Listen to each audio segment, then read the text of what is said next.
చరిత్రలో గొప్ప మేధావులైన పునీతులు ఉన్నారు. అద్భుతమైన గ్రంథాలు రచించిన వారు ఉన్నారు. రాజులను ప్రభావితం చేసిన వారు కూడా ఉన్నారు. అయినప్పటికీ ప్రపంచమంతటా ఉన్న విచారణ గురువులకు ఆదర్శంగా తిరుసభ ఒక చిన్న గ్రామంలో సేవ చేసిన సాధారణ విచారణ గురువుని ఎందుకు ఎన్నుకుంది? ఆయన జీవితాన్ని పరిశీలిస్తే ఒక విషయం స్పష్టంగా తెలుస్తోంది. దేవుడు ఎప్పుడూ గొప్ప ప్రతిభను వెతకడు, తనను పూర్తిగా నమ్మి సమర్పించుకునే హృదయాన్ని వెతుకుతాడు. 1786లో ఫ్రాన్స్లోని ఒక సాధారణ రైతు కుటుంబంలో జాన్ మరేవియాన్ గారు జన్మించారు. ఆ కాలం ఫ్రెంచ్ విప్లవం కారణంగా తిరుసభకు ఎంతో కష్టకాలం. దివ్యబలి పూజ బహిరంగంగా అర్పించడానికి కూడా అవకాశం లేని రోజులు. అనేక మంది గురువులు తమ ప్రాణాలను సైతం పణంగా పెట్టి రహస్యంగా విశ్వాసులకు దివ్యబలి పూజను అందించేవారు. బాల్యంలో ఉన్న మరేవియాన్ గారు కూడా అలాంటి రహస్య దివ్యబలి పూజల్లో పాల్గొంటూ పెరిగారు. ఆ గురువుల ధైర్యం అతని చిన్న హృదయంలో ఒక గొప్ప కోరికను నాటింది. నేను కూడా ఒకరోజు దేవుని ప్రజలకు సేవ చేసే విచారణ గురువుగా ఉండాలి అని. అది ఒక చిన్న కోరిక కాదు, ఒక దైవ పిలుపు. కానీ ఆ దైవ పిలుపు అంత సులభంగా నెరవేరలేదు. చదువులో, ముఖ్యంగా లాటిన్ భాషలో ఆయనకు తీవ్రమైన ఇబ్బందులు ఎదురయ్యాయి. చాలామంది ఆయనతో నువ్వు విచారణ గురువు కాలేవు అని చెప్పారు. కొందరికి ఆయన సామర్థ్యంపై సందేహం కలిగింది. అయినప్పటికీ ఆయన నిరాశపడలేదు. ఎందుకంటే ఆయనకు తన తెలివిపై కాదు, దేవుని పిలుపుపై విశ్వాసం ఉంది. చివరకు 1815లో ఆయన విచారణ గురువుగా అభిషేకం పొందారు.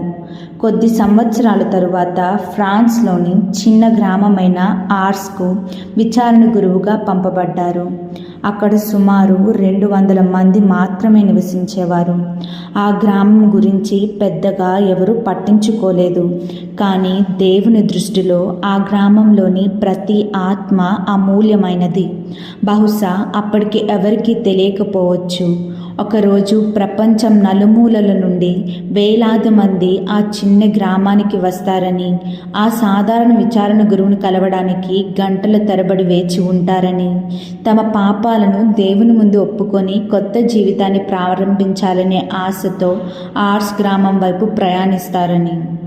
ఎందుకంటే దేవుడు ఒక సాధారణమైన మనిషి ద్వారా అసాధారణమైన కార్యాన్ని చేయబోతున్నాడు.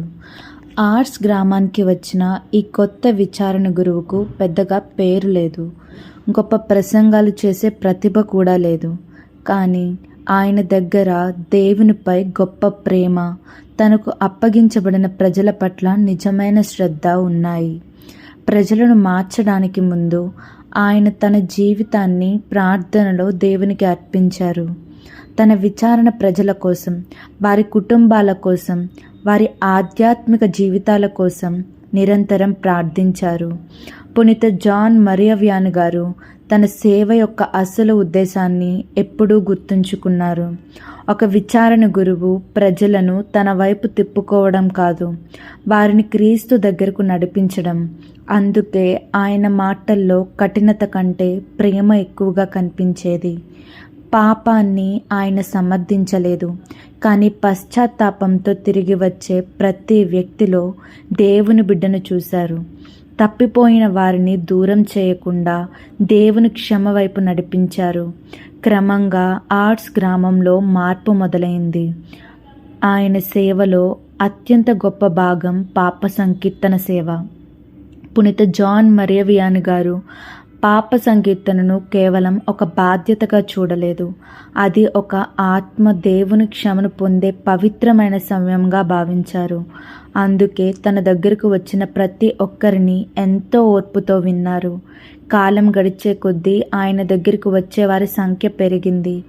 దూర ప్రాంతాల నుంచి కూడా ప్రజలు ఆర్స్ గ్రామానికి వచ్చేవారు. వారు కేవలం ఒక విచారణ గురువును కలవడానికి కాదు, దేవుని కరుణను అనుభూతి చెందడానికి ఆయన ప్రతి ఒక్కరిని ప్రేమతో స్వీకరించారు.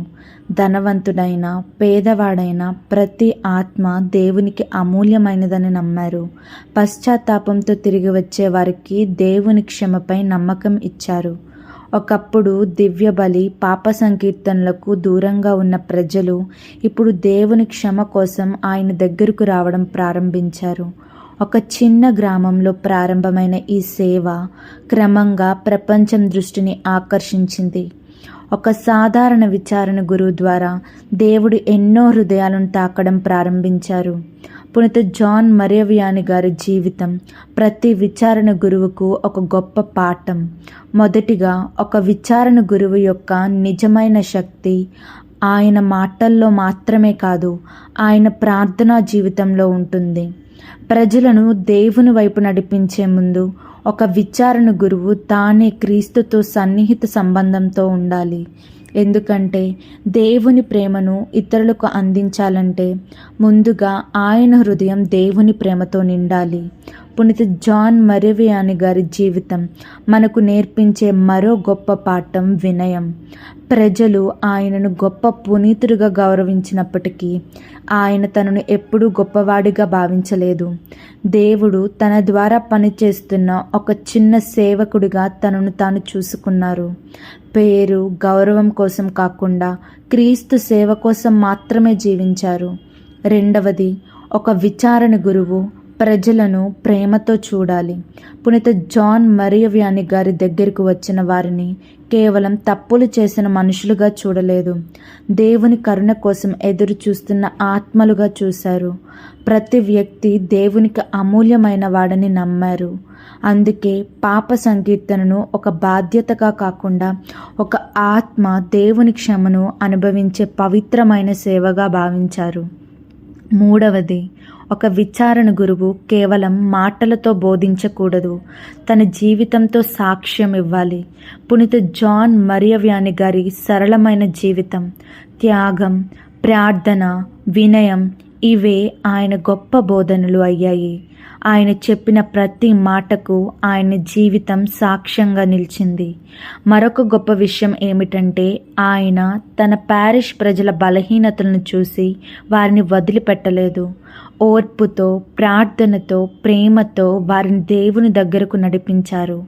నిజమైన కాపరి తన మందను ప్రేమతో కాపాడుతాడని ఆయన జీవితం చూపించింది. పునీత జాన్ మరియవియాని జీవితం మనకు మరో గొప్ప విషయాన్ని కూడా గుర్తు చేస్తోంది. ఒక విచారణ గురువు మాత్రమే కాదు, విశ్వాసులమైన మనం కూడా మన బాధ్యతను మరువకూడదు. మన విచారణ గురువు మన ఆధ్యాత్మిక ప్రయాణంలో దేవుడు ఇచ్చిన ఒక వరం.